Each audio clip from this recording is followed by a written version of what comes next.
Hi, so Last of Us episode 7. And at the end of this, I'm going to say if I think this is a woke show or not, because it's the big theme going through the internet at the minute. Now, I'm a bit late doing this again. It's been a bit of a crazy week, a lot of emotional week, stuff going on this week. Crazy week at work, and some personal sort of emotional stuff. Lost someone that I was quite close to a few years ago, so that's quite sad times. Anyway, enough of that. On to The Last of Us. Now, this episode, I'm going to charge you £15 because it's DLC content. But it wasn't a game anyway. So, basically, at the beginning of the episode, we see Ellie trying to look after Joel. He's bleeding out, obviously, from the stabbing from the previous episode with the baseball bat. They've managed to hole up in sort of like an abandoned house, and his wound is quite drastic, and he's bleeding out, and he's basically telling her to leave. He says to her, go to Tommy, go north to get Tommy, and just go, continue what you're doing, leave me here. Basically, he knows he's going to die, so he's telling her to get out. And then you see her sort of run to the door as if she's going to leave, and she stops, and then we get her flashback. Now, this was the DLC content of the game. So this is the bit of the game that you didn't actually, wasn't part of the real game. You had to pay extra to play this part of the game. It's not really a massive part of the story, but it kind of is. So we go to sort of Ellie at this like boot camp / school thing where they're sort of off training up the sort of soldiers that work for Fedra, and she's part of that. You see her get into a fight with a girl because the girl mentions that her friend's not here to back her up anymore, and Ellie kind of looks a bit angry about that, so she punches the girl in the face. And then you sort of see Ellie at the captain's office, and he says that he kind of likes her. He thinks Ellie's really smart, and he gives her like two possible pathways. One pathway is you just get assigned a crappy role because you're not doing very well in this like school. The other is that you do well in the school and you become an officer, and it's a better life and a better sort of circumstance to be in this sort of world they're living in. So Ellie mulls it over and says she wants to go for the officer thing. She's going to knuckle down, sort of get on with stuff. So that night she's woken up in bed by her friend Riley, who comes from nowhere. It's the girl that was previously sort of like a friend mocked her for not being around anymore. And it turns out Riley has joined the Fireflies, but she wants Ellie to come out with her and have sort of like one sort of crazy fun night of her. Ellie's sort of a little bit reluctant at first, doesn't really get why she's joined the Fireflies, because the Fireflies are sort of like terrorists in a way, they're bombing places and that. So Ellie's sort of a bit apprehensive, but says she'll go out with a friend anyway. So I've got a book of notes down here if you want to, I'll keep looking down.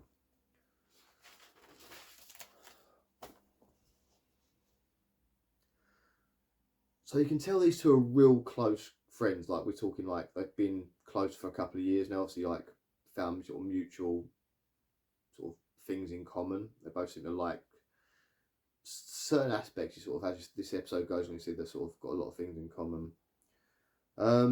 So sort of they go from the sort of the camp / school.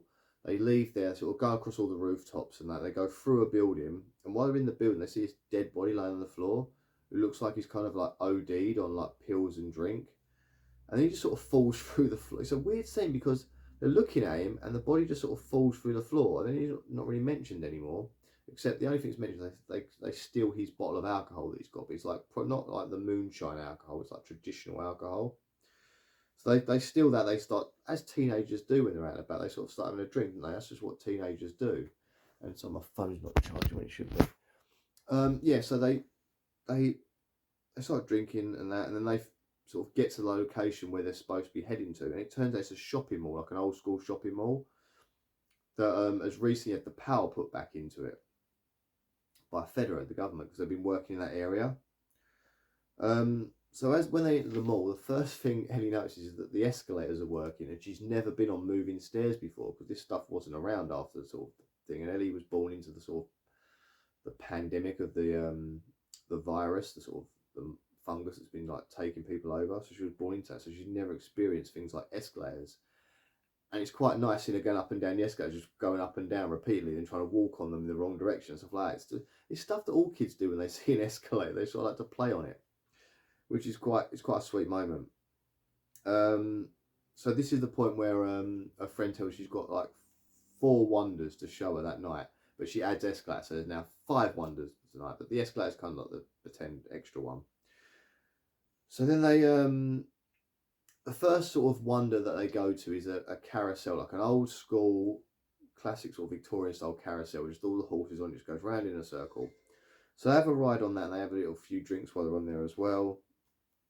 A little bit of a giggle. They then go on to the next one is a photo booth, like the old photo booth with the passport photo things. They take a few photos in there. Now, this is something from the game as well. They actually reenact all the photos from the game, which was quite sweet. They're having a laugh in there, but occasionally there's a look between the two of them where they'll look at each other in a way, and you think there's a bit more of friendship here. There's like, but no one's mentioning it. It's that sort of, they both like each other, they're not mentioning it, because obviously it's a gay thing, isn't it? That's the point, and they're not really sure about that because they're not really sure about each other.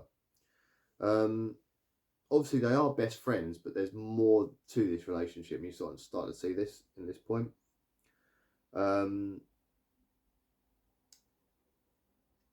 We then go to the next one of the ones, which is actually a classic arcade, which all kids love an arcade. Obviously, they haven't had the experience that like we all had as kids of going to the arcades and playing on the games and that, because they've been brought up in this world, there's not really that much electricity. They're not going to waste it on playing games or anything. So it's kind of like a thing they've heard about and not done.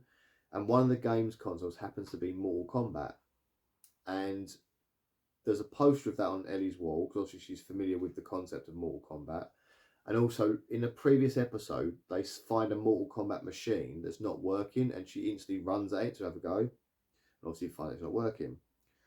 So that's quite nice. But with the noise of the arcade, just the camera then pans out, and it goes down a few rows of shops, and that's when we see one of the infected guys sort of like stuck to the wall, and he sort of starts to move and sort of break away a bit. So you know he's coming. You know he's about now. It's the infected guy who's all like fungus up in the face and that.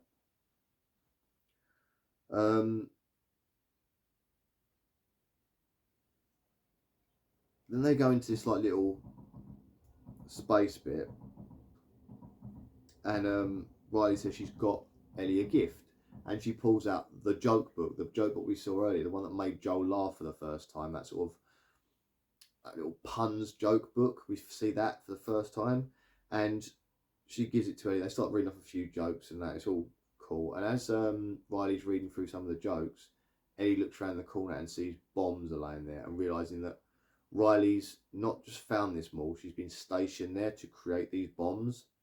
And the idea that Ellie suddenly realised these bombs can be used to like kill soldiers, and that could potentially mean she could get bombed with the school she's in. So they have a little bit of an argument, falling out, and then Ellie walks away.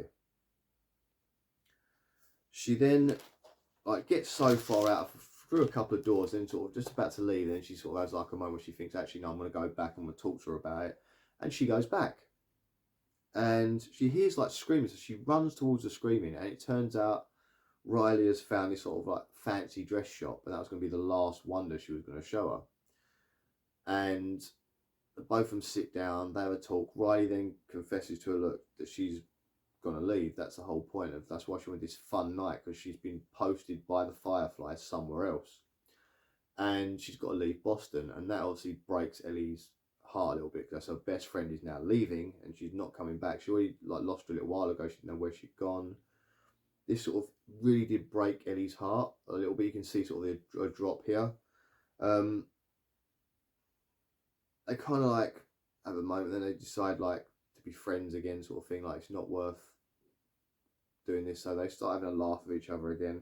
They put on these stupid Halloween masks and start dancing to a version of I've Got You Babe, the Sonny and Cher song that I've never heard before. It's a really upbeat version. It's a really weird way of doing this song. I've never heard it done like this before, but it worked for the scene.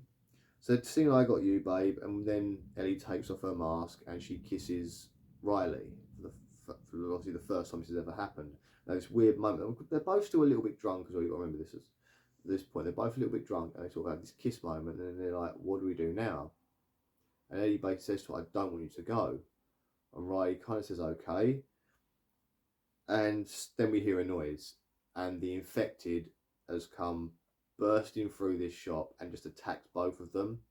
and they're kind of like fighting them off. And as like Riley gets knocked down, gets semi sort of knocked out, a little bit dazed, Ellie's trying to fight by herself. They sort of collide into like a load of these like clothing rails, and they're sort of wrestling a bit on the floor. And then Riley sort of smacks this thing around the head. It gets off Ellie, then goes for Riley. Riley sort of gets backed up onto a wall as the thing's trying attacking. Then Ellie gets like a knife and stabs the thing in the head and kills it. So this is what Ellie must have meant in a previous episode about how she's killed someone before. So she's killed one of these before, and then you see her kill one later on in this, like in the previous episode of the series, where she's down in the basement. She just sort of randomly finds one and stabs it, and it's trapped. So we see that she's killed these things.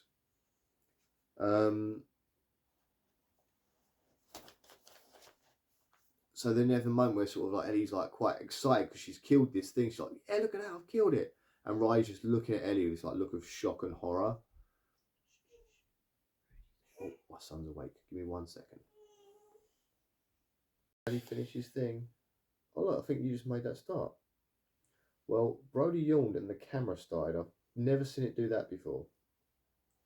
Look, see it? You're on there. Look at his hair. Look, just woke up. Perks of being a dad, I suppose. He's recently had the chicken pox, so that's probably why he wakes up, keeps feeling itchy. So where were we?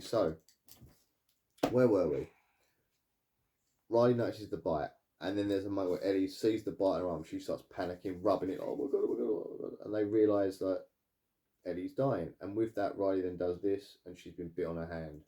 And you're like, well, that's it. They're both gone. And they have this realisation that this is it. That there's no coming back. They know that once they get bitten, they're gone. And that's the end of it. So they sort of have this like panicking about what we're going to do. And this is the point where we start flashing a little bit back to Joel and Ellie. So they keep doing this like, go to them, go back to here, go to them. And Ellie's still at the door, and she suddenly goes running back into the kitchen and starts trying to find something. You can see her frantically looking for stuff. Then you go back to the flashback again, and you see the two girls just sort of sitting next. Well, first you see Ellie smashing the place like the baseball bat, and then you see the two girls sort of calm down. They sit down, and Riley says, well, we've really got two options. We either kill ourselves now and sort of just have done with it. We know we're dead, so we just kill ourselves. Or we just play it out. We just sit together for as long as we've got, and then we just go through that change, and we just become infected. And it was like, the phrase they use is, we don't want to give that up. Like, that's what Riley says, I don't want to give this up. She doesn't want to give up the last few moments she'll have with Ellie, like them being together. Because now sort of they found this sort of love between each other.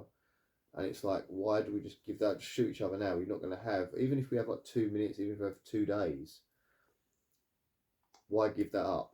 So, and we'll just go crazy together and become infected together. And it's kind of like a tender moment. It's kind of the very opposite of the Bill Frank thing we had, where they sort of killed themselves together. But then they had that time together. Ellie and Riley have just had that moment where they've realised they like each other, and suddenly it's going to be taken away. So it is, let's just take every second that we've got and keep it.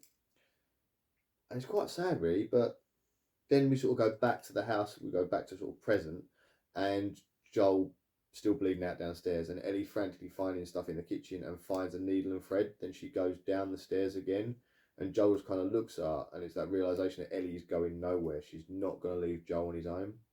And then she stitches him up, and it's quite like, it looks bloody painful, like the way the stitching. You can see Joel's acting of like agony is quite good. And then it ends, and I was kind of like, one, I was kind of disappointed because I wanted to see what happened next with the two girls, like, because we know Ellie doesn't turn because we know she's like immune to this thing.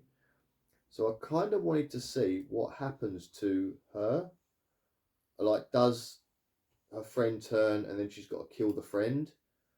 Do the fireflies turn up and then leave them both quarantined and just wait, one dies and one doesn't? So that's the bit I kind of was looking forward to seeing. It doesn't happen. I don't know if they'll show in the next episode, but it is the bit I was kind of like, I want to know what happened next. So I kind of got a bit umpy when it finished because I wanted to see that. But obviously it ends with us fixing him up. I know where the next, well, there's 2 episodes left to go.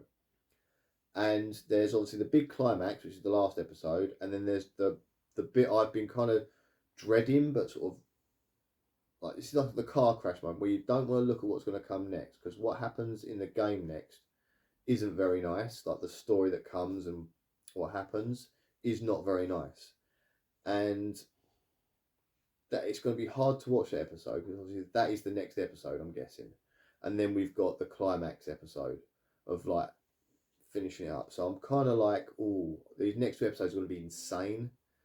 So really cannot wait for tomorrow, because I watched this episode. Like obviously, I watched the episodes twice. I watched it to watch it, really enjoy it for myself. Then I watched it to do these reviews, and it's tomorrow, or it's in a few hours. The next one's going to be on, so I'm kind of looking forward to it. Oh, he's going to sleep. Oh. Now, big question. The big thing on the internet right now is that this show is one of these woke agenda shows because it's had the two episodes. The episode 3, which is the Bill and Frank episode, and then this episode, the Riley and Ellie episode, because they're saying it's trying to push the gay agenda and all that. Now, I will say that episode 3 would be more likely for that to happen, because that episode to me still now didn't need to happen. Like, the story didn't seem to be part of the proper story of the show. I like the idea of seeing stories in this world, so I'd like that episode to have been another series which was about the world of sort of The Last of Us. So it won't be the Ellie and Joel story, but if they did a TV show about different stories from this world, that would have been a good episode of that. It kind of didn't fit this one. It still was a weird choice to put episode 3 in. So then we get to episode 7 and we get like another love story between two essential gay people. But this one needed to be in this show. This one needed to happen. We need to see how Ellie got bit. We need to see why Ellie's kind of like the way she is with that aggression and that attitude. We need to see what has caused her the pain, and this is her most painful moment. So that's why I think this definitely needs to be in the show. Now, the fact that it was like, oh, did they have to be in a gay relationship? No, but it means more if it's a love thing. Yes, they could have made Riley a guy, but it wouldn't have worked as well as the two kids hanging out and having fun. So I do think this needs to be done in this show. Don't think the Frank and Bill one needed to be in this show. It was a good story. I like the whole story of the people finding love in that apocalyptic world and still managing to have like a life and a good time together, and the tragic end of it sort of was almost Shakespearean, that episode, like from the way it was built up. But I wouldn't say this is a woke show. I don't think it's trying to push any agenda. But episode 7 definitely needs to be in there. A lot of people have gone online and oh, now I will not watch this show again. It's showing it's what. But that needed to happen. You need to have something really painful happen to Ellie to understand her not wanting to leave Joel. The fact she would not leave him because she didn't leave her friend. And Joel is a figure, even though it's a different kind of love, it is still love. A very like a father-daughter love this time around. So that sort of like that feeling. So yeah, Joe isn't gonna. So you need to see someone Ellie cares about and loves in that same situation with the whole like, should I stay or should I go moment. And the fact is that she's going to stay, even though this one isn't affecting her. But she knows she one needs Joel for that support, and 2 won't let him go because it means so much to her now. So is this a woke agenda series? I don't think it is. I do not think it is at all. I get why people are saying that. I get why people are seeing it. But I definitely don't think it is. And it's definitely not like these themes in it haven't dampened my enjoyment for the show, haven't tainted how I feel about the characters in the show at all. If anything, with the Ellie one, it's actually made me understand her more. Then, I mean, I know we saw this in the downloadable thing when I played the game, but the show is subtly different from the game. It's following the same linear path.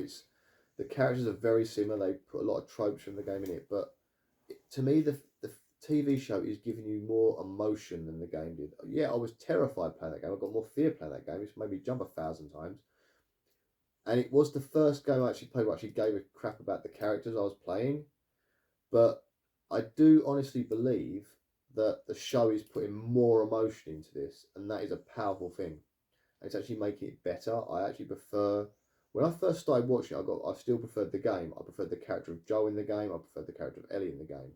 But this show has won me round to the opposite way. Now I prefer the show over the game, and and that is totally in tribute to the emotion this show is putting out, and that is the key with this show. It's run on emotion. It's run on characters, like the characters bonding. That's what it shows about. It's about those two characters bonding from start to finish. So, as I said, next week we have got the mega horrible one that I'm kind of like really wanting to see how they're going to do this. But I'm also kind of like apprehensive about it because it was such a. When I played that game, it made me feel very uncomfortable parts of that. And there's a bit where Ellie's. You'll probably know it's kind of like a boss moment in the game. And I was generally just like feeling that game. I died about 1,000 times playing that. But it's the horrible part of the game to play. So I don't know how they're going to do it on the show, and I hope it's not as long as that part of the thing. But it's going to be very interesting to see. 2 episodes to go, people. 2 more, and then the show's done for season 1. They've always said they're doing a season 2. I know, but I kind of just want to see season 1 because I never played the second game. I just stopped playing games. I didn't get the console that it was on, so I just sort of stopped. I've seen bits of it. I know what's going to happen in it because obviously I've gone online. I've tried to watch a walkthrough, got about a few sort of hours into the walkthrough and kind of thought she's going on too long. Stopped, and then a friend of mine said that you can just sort of see like small versions of it on YouTube. So I sort of watched one of those just to get the basic story. And it's going to be a good series. But this one, I still think is better. Anyway, guys, I'll see you soon. I'm going to end up like Kim in a minute and go to sleep. And I'll see you guys soon for next week's one. Hopefully I'll bring that up sooner rather than later. We'll be seeing Scream soon, so I might do a video on Scream as well. But yeah, back to the woke thing. I personally don't think it's a woke thing at all. What they call a woke agenda, like trying to push the gay thing on anyone. I don't think you can push it on anyone. It's just there, isn't it? But at the 2 episodes, I'd say the episode 3 was more. You could understand people getting funny about that just because I don't think it needed to be there. I still don't. I mean, I didn't find anything wrong with it, as I said, but I just don't think that episode needed to be in the show, in that series. I think that could have easily been a sort of like a mini series of like random stories from that world. That would like see one of them two, then you see one of someone doing something else and someone doing something. I think they're doing a version like that in The Walking Dead where they're going to do sort of an anthology series. That's the word I'm looking for, anthology series. So the idea of doing a Walking Dead anthology series, I'd like them to do a Last of Us one as well, because I'd like to see stories within this world. But anyway, guys, I'll see you next week, and it's good night from him, definitely, and it's good night from me. Goodbye.